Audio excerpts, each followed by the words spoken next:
Bonsoir, c'est Emeric de The Link FWI. Aujourd'hui, nous sommes à l'Appart 2.0 aux Abîmes pour l'interview de la chanteuse guyanaise Saïna Manotte. Si seulement, j'ai pas de crédit qui me pousse ça. Je sais pas ça les côtés mauvais cas. Qui m'a arrêté, il me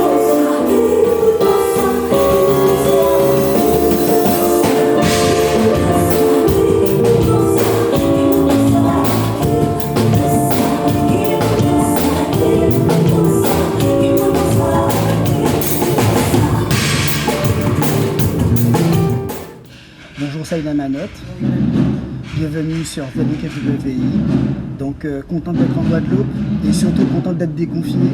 Très ravie vraiment d'être en Guadeloupe, de profiter de ces paysages magnifiques, de sa gastronomie, de sa population. Je me sens un peu chez moi au final ici en Guadeloupe puisque je suis de la Guyane. Et très contente d'être déconfinée, très contente de pouvoir laisser la culture s'exprimer, la musique, d'être en concert du coup en ce qui me concerne.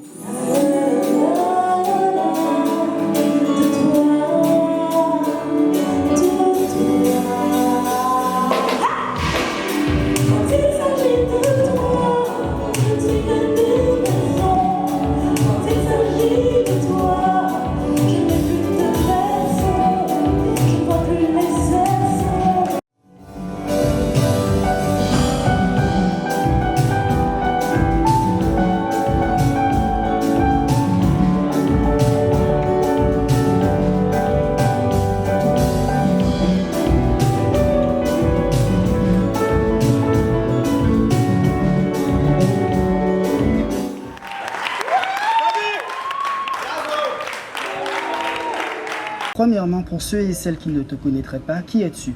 Qui est Saïna Manotte et quel est ton parcours musical? Alors, je suis une femme créole, fière de sa culture, éprise de ses racines. D'ailleurs, dans mon parcours musical, j'ai étudié vraiment la musique créole pendant mes années d'université, pendant mon master.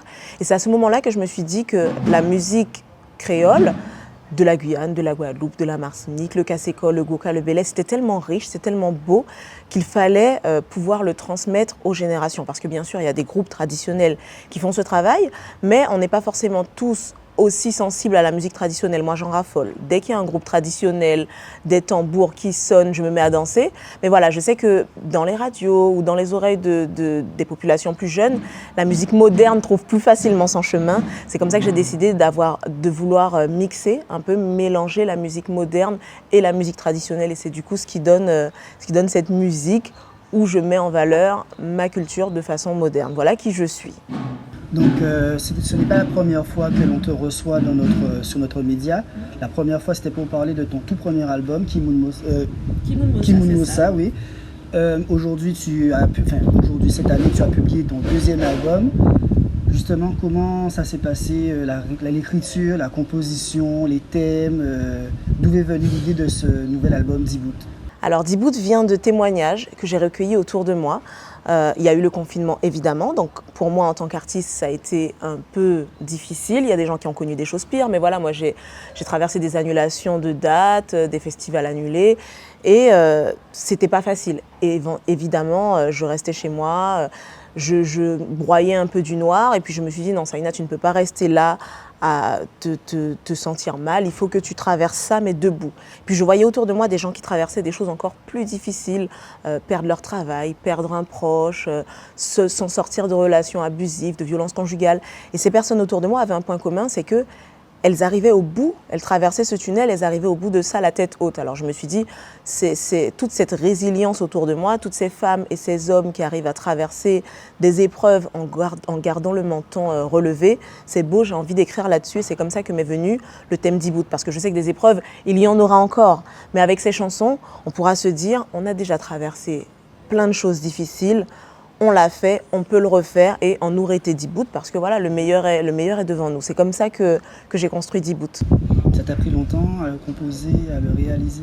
Quasi 2 ans. Quasi 2 ans, puisque quand j'ai sorti mon album Kimoun Mossa, un album qui parlait d'identité, ce que je disais tout à l'heure, le fait de célébrer les racines créoles, les rythmes traditionnels, toute la culture, tout ce qui fait qu'on est un peuple, cet album est sorti et il a été très bien accueilli et directement les gens ont commencé à me dire mais à quand le prochain, à quand le prochain?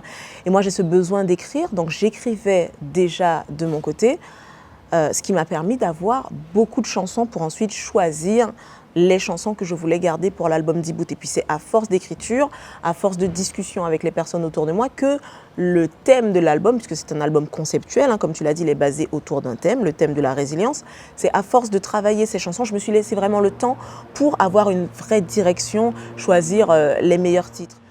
Donc l'écriture, je la fais de mon côté, voilà, j'écris dès que j'en ai l'occasion, ça me calme, ça m'apaise, c'est aussi une thérapie quelque part pour moi.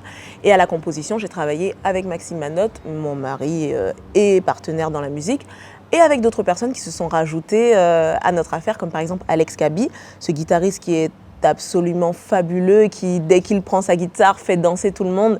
Lui, il nous a rejoint sur le titre Ta priorité, le nouveau single qu'on vient de sortir. Mais voilà, c'est un album qui s'est construit sur le long terme parce que je voulais vraiment avoir une direction claire. D'accord. Et sur cet album, on retrouve surtout des collaborations avec Missy Sadiq et Golden Bee. Justement, comment ça s'est passé? Est-ce que c'est toi qui as eu l'idée de faire ces collaborations? C'est eux qui t'ont contacté? Alors je suis allée vers Missy Sadiq parce que c'est un artiste que j'admire, que j'aime et que j'écoutais déjà plus jeune. Donc pour moi c'était vraiment un honneur de collaborer avec lui. Il a tout de suite accepté, ça s'est fait très naturellement. Golden Bee est guyanaise, donc on se côtoyait déjà, on avait déjà fait des scènes et on se disait il faut qu'on fasse un titre ensemble, ça a été l'occasion. Et ce que j'ai aimé dans ces collaborations, c'est qu'ils ont apporté une touche plus urbaine, plus hip-hop, plus dancehall à l'album, puisque moi j'étais quand même sur des rythmes plus chaloupés, plus zouk, plus traditionnels bien sûr, avec les rythmes au tambour. Et je voulais aller plus loin que l'album Kimoun Mossa. Donc moi-même déjà sur ma façon de poser, j'ai adopté parfois des flows un peu trap, un peu hip-hop.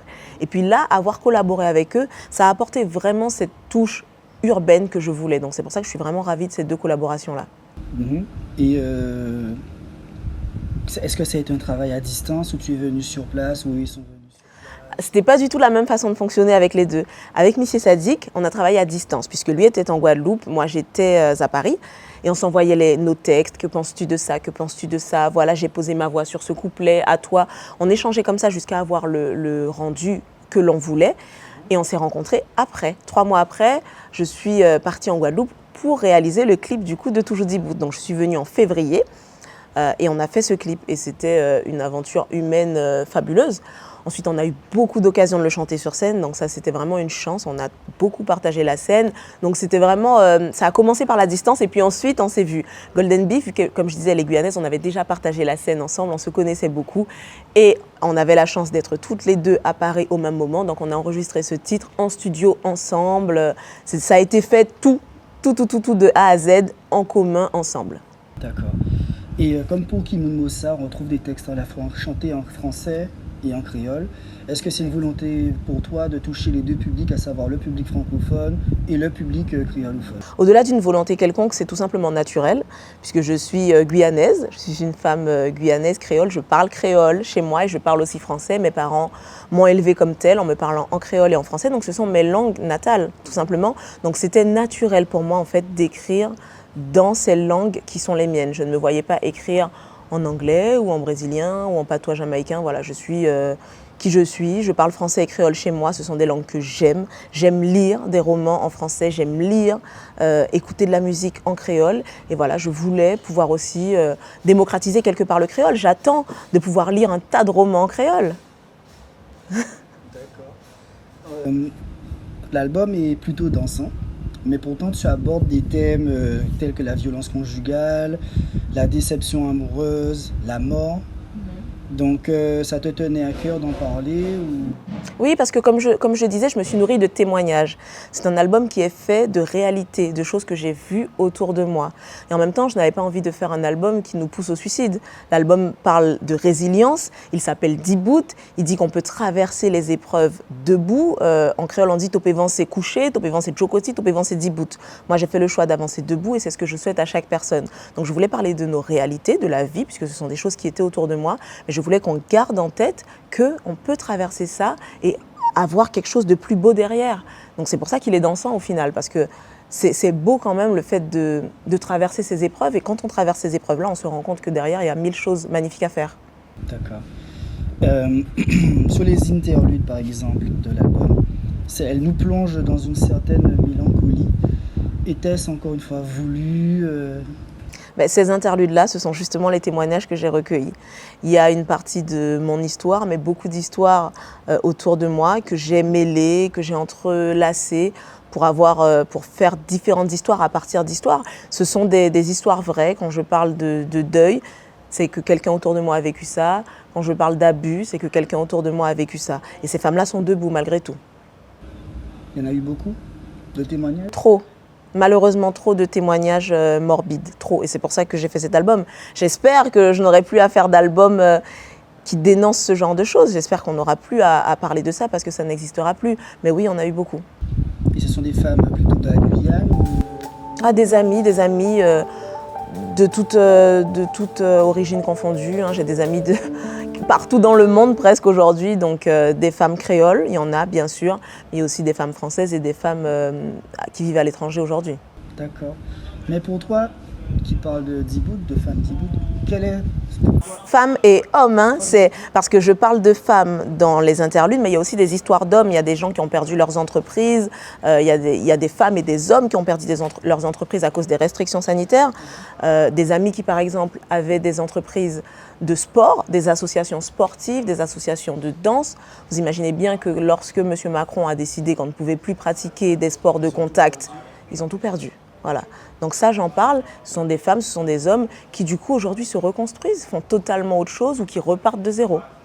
Je pense qu'il n'y a pas de définition simple pour une femme Djibout. Je pense qu'une femme qui s'assume dans sa féminité, qui la vit comme elle le veut et qui arrive à trouver sa place dans la société sans se sentir mal, c'est ça être une femme Djibout, parce qu'il y a beaucoup d'expériences que nous vivons en tant que femmes. Là, je parle des femmes où indirectement, pas forcément de façon frontale, on est rabaissé à cause du fait d'être femme. Donc lorsqu'on arrive à se dépatouiller de ça ou lorsqu'on lutte contre ça, pour moi on est une femme Djibout. Et justement, par rapport à la sortie de ton album, tu as entamé une tournée dans l'Hexagone, dans les Outre-mer. Où a-t-elle commencé et jusqu'où elle te mènera Le Djibout Tour, ça peut nous mener jusqu'à partout. On a fait Abidjan, il y a eu la Guyane, ça a commencé par la Guyane, des petites dates en Guyane, il y a eu la Martinique, aujourd'hui on est en Guadeloupe, il y a une date déjà prévue à Paris, puis de nouveau en Guyane, ensuite je reviens, enfin voilà, ça bouge beaucoup. J'espère pouvoir repartir en Afrique prochainement, plus précisément au Sénégal, au Brésil aussi, voilà ce dont on parle concrètement, ce sont des projets qui sont déjà entamés. Et dernière question, où pouvons-nous nous procurer l'album Djibout et où est-il écoutable? Djibout, tout pas tout, tout de côté. De toute façon, moi je suis sur les réseaux sociaux, sur Instagram, moi sous Facebook, Mojissa sous TikTok à présent, je suis partout. Donc vous pouvez me retrouver sur tous les réseaux sociaux. Et puis l'album Djibout, il est aussi disponible sur mon site internet www.sainamanot.com, c'est simple, tous mes réseaux sociaux c'est aussi Sainamanot. Donc voilà, c'est un album qui est aussi disponible en physique sur mon site internet, il y a même le vinyle. Donc voilà, plein de formats pour écouter Djibout. Et un dernier mot pour nos abonnés de la Guadeloupe, de la Guyane, de la Martinique. Rété Djibout, Doubout, parce qu'on dit comme ça ici. On nous rété Doubout. D'accord. Merci beaucoup Saina. Merci à toi.